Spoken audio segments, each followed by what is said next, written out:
All right. So, another fight card in the books. Pretty fun one. I'm not going to lie. Um, the main event sort of ended anticlimactically in the second round, but we'll get to that, I'm sure. I got absolutely washed on my picks in terms of my parlays that I put down, but you can't win them all, right?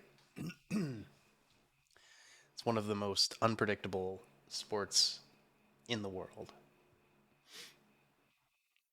But let's get to it here. So we had UFC Fight Night, Fiziev versus Gamrot. It ended via knee injury in the second round. Fiziev threw a right kick and posted on his left knee, I guess, and something tweaked. And that was curtains. But let's start at the top of the card down here. So, first fight was my first letdown of the night. I had Tamir's Vidal uh, winning by KO, and that didn't happen. She did clip um, Montserrat with some good shots, but she was winging them, and eventually she kind of got figured out a little bit. I was also kind of discrediting how big Montserrat is. She's kind of like a mini Mexican Gabby Garcia. But yeah, that was wild. Solid fight for the first fight of the night. I mean, it ended up going to decision. Chris Lieben made his judging debut on this card as well. His first judging call wasn't taken very well. So he scored the fight for Tamir's Vidal. I forget what the actual scorecards were, but people no likey that. People were pissed.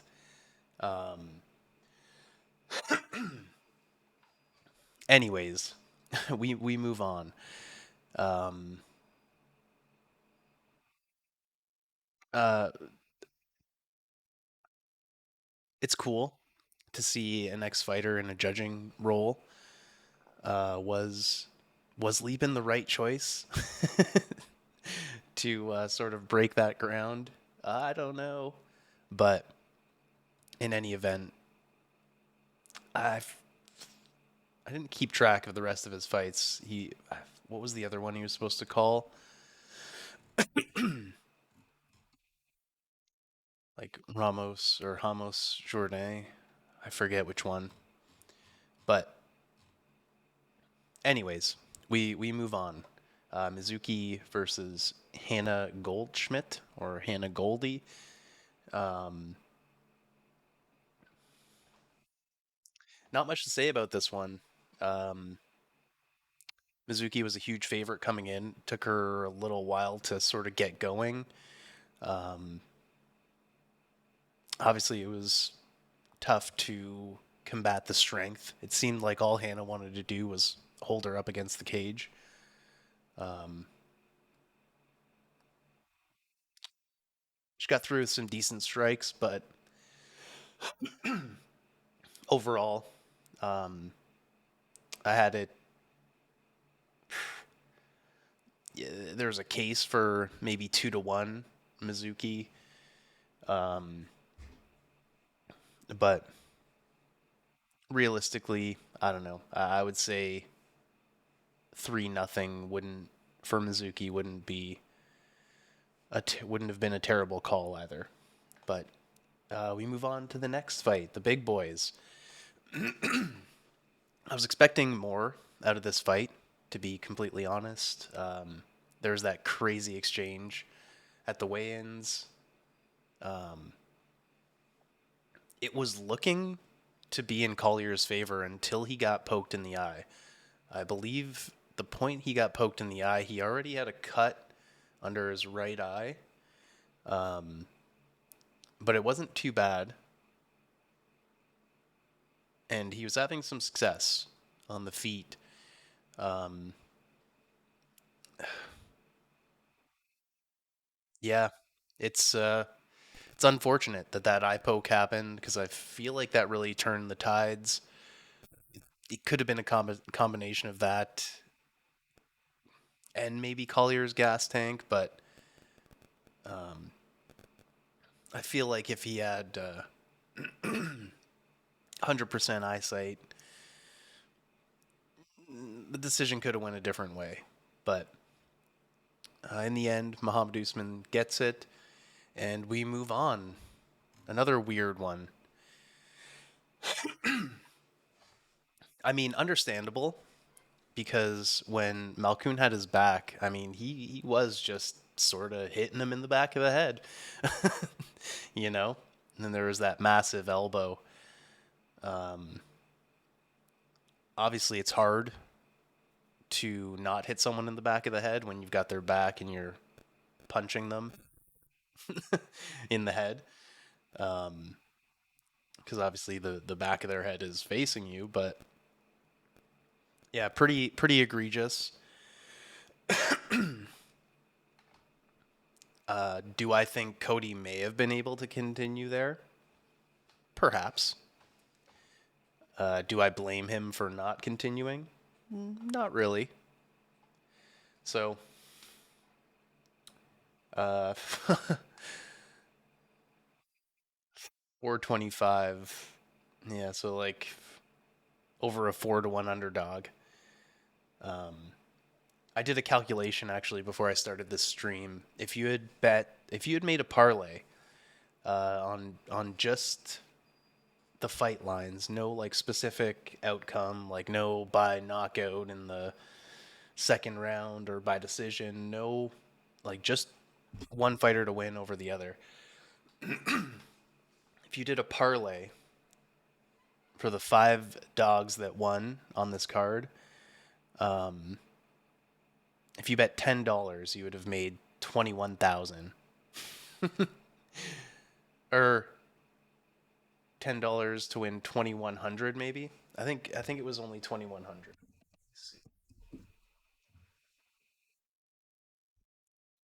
That seems more, yeah, $2,164 off a $10 bet,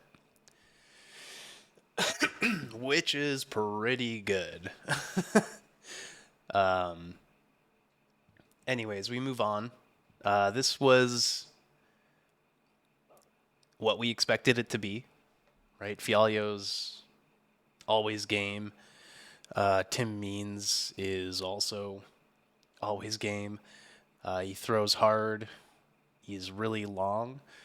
I think that's what gave Fialio the most problems was Means' range. Because when he was getting in there, like Fialio had him hurt a few times, but fuck, what a brawl! I don't think anyone lost any stock in that match. It sucks that Fialio got put out and he's on a pretty bad losing streak now, I think.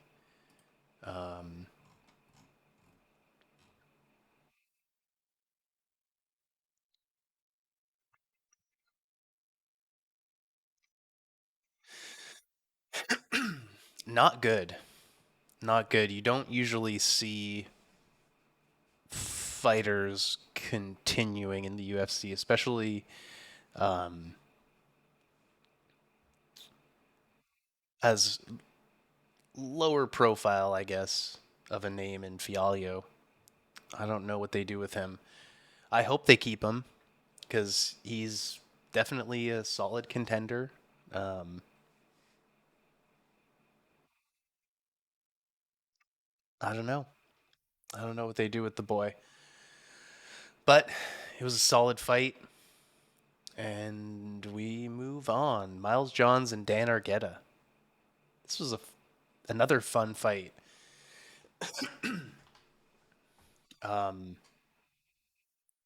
Argetta just like kept going for guillotines, just kept going for the guillotine, kept going for it. He almost had it. He almost had it. But yeah, Johns ended up being able to slip his bald head right out of there nearly every time. By the end of it, Argetta's nose was just a freaking mess. Um, and yeah, deserved decision. Um, Miles Johns, the underdog, gets the victory, and we move on. So, this fight, I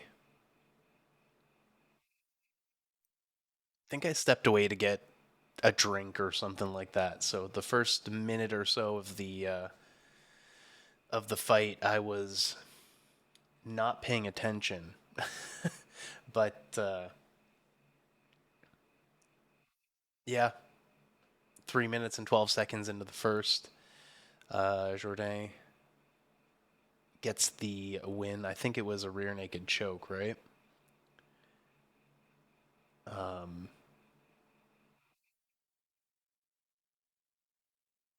yeah, Canadian boy gets it done. No shame there. Happy with that outcome. Um, AJ Fletcher and Brian Battle. That was an interesting one.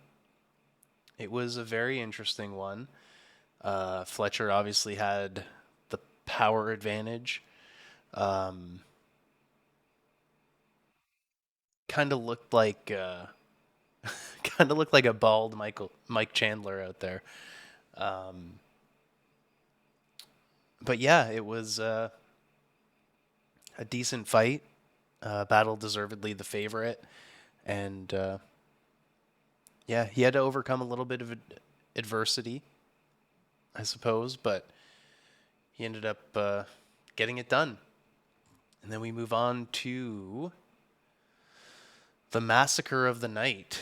Um, Marina Rodriguez and Michelle Waterson Gomez. Man, I figured it was going to go this way, but I didn't know how egregiously. Poor Marina, by the way. Like, she always gets put into a situation where she's beating the shit out of someone, like way past the point of what should be a TKO stoppage. And she's just kind of like sitting there, like, "Fuck! Like, you want me to, you want me to keep going, really? Like, really?"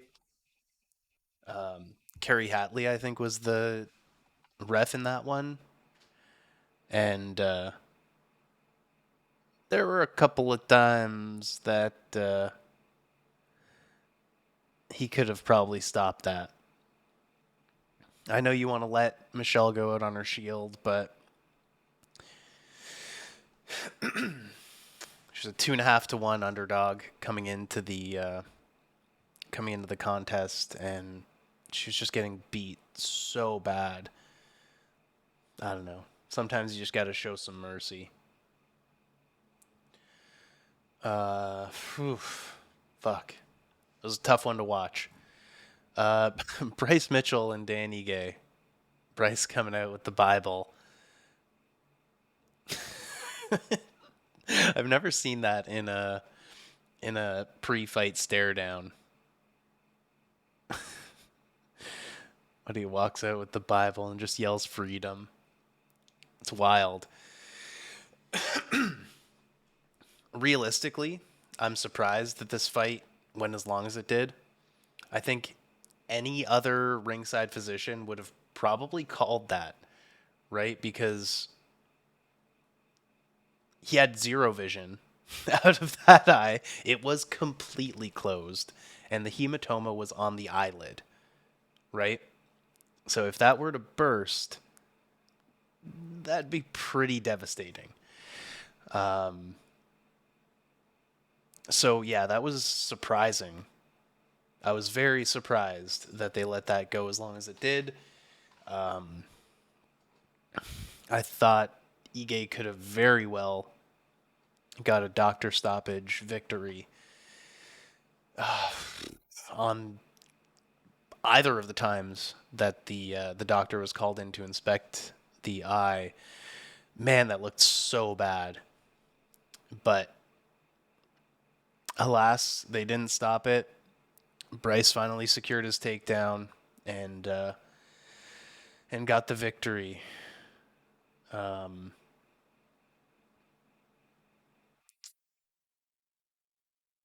oh, that went to decision.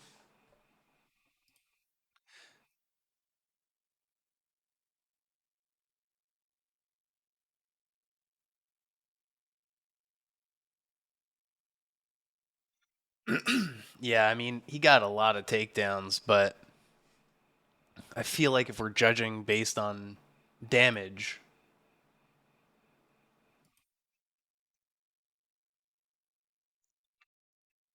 I don't know.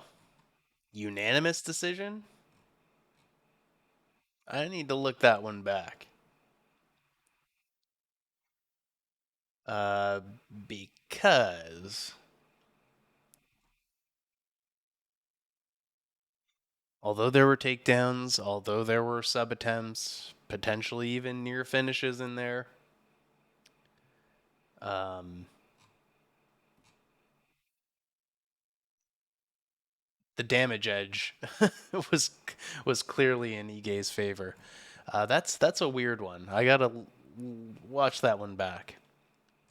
But then we move on to the main event of the night. Whole 7 rounds of Fury, or 7 minutes of Fury, rather. Yeah, I mean, it was pretty even going into that second round, and then obviously the injury. Fiziev throws the right kick. Cruz on the broadcast, I guess, I thought that he broke his foot right when he threw the kick, but it's pretty clearly he was holding the left knee right away. Um, so yeah, just something tweaked in the pivot of that was it like a front kick? It's kind of a front kick, wasn't it?